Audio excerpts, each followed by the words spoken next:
నేడు గాంధీ భవన్ లో టీపీసీసీ కీలక సమావేశాలు జరగనున్నాయి. టీపీసీసీ క్రమశిక్షణ కమిటీ సమావేశం, PCC political affairs committee, PCC advisory committee సమావేశాలు జరగనున్నాయి. PCC chief MLC Mahesh Kumar Goud అధ్యక్షతన ఈ సమావేశాలు జరగనున్నాయి.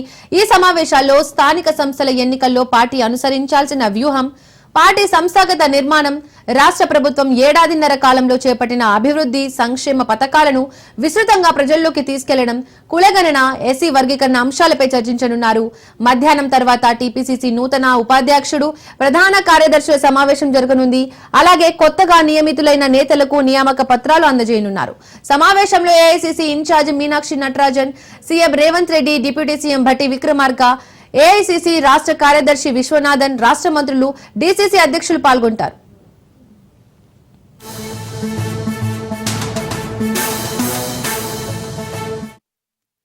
ఇక ఈ సమావేశానికి సంబంధించిన పూర్తి అప్డేట్స్ మా ప్రతినిధి రాజు లైవ్ ద్వారా అందిస్తారు. రాజు. రైట్ దీపిక, మరి కాసేపట్లో గాంధీభవన్ వేదికగా టీపీసీసీ క్రమశిక్షణ కమిటీ కొత్తగా నియామకమైంది. ఈ కమిటీకి చైర్మన్ గా ఎంపీ మల్లు రవి చైర్మన్ గా ఉన్నారు. అయితే ఈ కమిటీ నియామకం అనంతరం తొలిసారి మరి కాసేపట్లో గాంధీభవన్ వేదికగా సమావేశం కాబోతా ఉన్నారు. అయితే ఇటీవల వరంగల్ మంత్రి కొండా సురేఖ వర్సెస్ అటు వరంగల్ ఎమ్మెల్యేలుగా రాజుకున్నటువంటి వివాదం పైన కూడా ఇందులో చర్చించనున్నట్లు తెలుస్తా ఉంది. ఇవాళ జరగబోయేటటువంటి టీపీసీసీ క్రమశిక్షణ కమిటీ సమావేశంలో చైర్మన్ తో పాటు ఆ యొక్క కమిటీలో ఉన్నటువంటి 5 సభ్యులు కూడా ఇందులో పార్టిసిపేట్ చేశారు. అయితే పార్టీ గీత దాటితే గనక ఎవరిపైన అయినా చర్యలు ఉంటాయి అనేటటువంటి అంశాలని కూడా నేతలకు ఈ యొక్క సమావేశం ద్వారా తేటతెల్లం చేసేటటువంటి అవకాశం ఉంది. ఆ తర్వాత ఉదయం 11 గంటలకు గాంధీభవన్ వేదికగా టీపీసీసీ రాజకీయ వ్యవహారాల కమిటీ సమావేశం కాబోతా ఉంది. ఈ కమిటీలో PCC chief Mahesh Kumar Goud, AICC Telangana రాష్ట్ర వ్యవహారాల ఇన్ఛార్జిగా ఉన్నటువంటి మీనాక్షి నటరాజన్ తో పాటు కేబినెట్ మంత్రులు, వారితో పాటుగానే సీనియర్ నేతలు, పిఐసిలో కొత్తగా నియామకమైనటువంటి సభ్యులు కూడా ఇందులో పార్టిసిపేట్ చేశారు. కేబినెట్ మంత్రులతో పాటుగానే ఫ్రంటల్ ఆర్గనైజేషన్ చైర్మన్లు కూడా ఇందులో పార్టిసిపేట్ చేశారు. ఆ యొక్క సమావేశంతో పాటుగానే అటు పిఏసీతో పాటుగానే పొలిటికల్ అడ్వైజరీ కమిటీ, అంటే కాంగ్రెస్ పార్టీలో అత్యంత సీనియర్లుగా ఉన్నటువంటి నేతలకు పొలిటికల్ అడ్వైజరీ కమిటీలో అవకాశం కల్పించింది. ఇందులో జానారెడ్డి, చిన్నారెడ్డి, మధుయాష్కి గౌడ్, వీరితో పాటుగానే హనుమంతరావుతో పాటు పలువురు కీలక నేతలు ఉన్నారు. వీరందరూ కూడా పార్టీకి సలహాలు, సూచనలు, భవిష్యత్తులో పార్టీ నిర్మాణానికి సంబంధించి అయితే పిఏసి అలాగే అడ్వైజరీ కమిటీ ఉమ్మడి సమావేశం జరగబోతా ఉంది.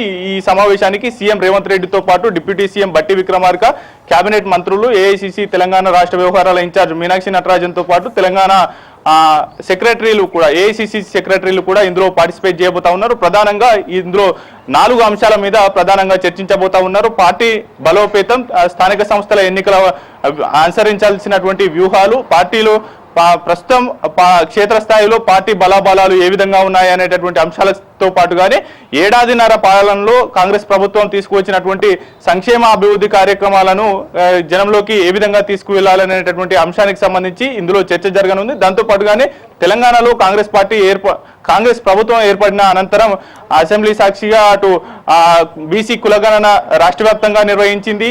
అదేవిధంగా ఎస్సీ వర్గీకరణ ఏళ్ల తరబడి పోరాటం కొనసాగింది. అందుకు పులి స్టాప్ పెడుతూ కూడా ఈ 2 అంశాలకు సంబంధించి బీసీ కులగణన, ఎస్సీ వర్గీకరణ అంశాలకు సంబంధించి బిల్లులను కూడా అసెంబ్లీ ఆమోదం తెలిపినటువంటి పరిస్థితి అయితే ఉంది. ఈ 4 అంశాలను కూడా, ఒకటి పార్టీ బలోపేతం, ఏడాదిన్నరగా కాంగ్రెస్ ప్రభుత్వం తీసుకున్నటువంటి అభివృద్ధి సంక్షేమ పథకాలతో పాటు అటు క్షేత్రస్థాయిలో అనుసరించాల్సిన స్థానిక సంస్థల ఎన్నికల్లో అనుసరించాల్సినటువంటి వ్యూహాలు, అదేవిధంగా కులగణన, ఎస్సీ వర్గీకరణ అంశాల మీద ప్రధానంగా చర్చ జరగబోతా ఉంది. ఇతర అంశాలు ఏవైనా తెరపైకి తేవాలని అంటే గనక ఆ యొక్క కమిటీల అధ్యక్షుల సహకారంతో, ముందస్తు సూచనలతో ఇందులో చర్చ జరిగేటటువంటి అవకాశం కనిపిస్తా ఉంది.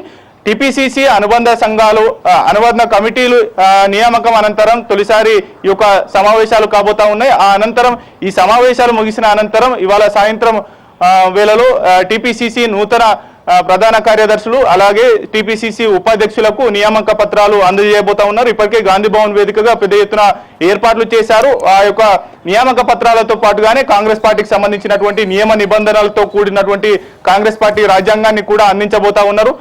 ఇందులో ప్రధానంగా ఆయా పార్టీల నేతలు పలువురు నల్గొండ జిల్లాకు చెందినటువంటి గుమ్మల మోహన్ రెడ్డి కావచ్చు, అదేవిధంగా నాయని రాజేందర్ రెడ్డి కూడా పలువురు తమకు ఉపాధ్యక్ష పదవి వద్దు అనేది కూడా టీపీసీసీ చీఫ్ దృష్టికి తీసుకువెళ్లిన నేపథ్యంలో ఇవాళ వారు ఆ యొక్క నియామక పత్రాలు అందుకుంటారా లేదా అనేటటువంటిది కూడా చర్చ జరుగుతున్నటువంటి పరిస్థితి అయితే కనిపిస్తా ఉంది. Deepika. Right Raju, thank you.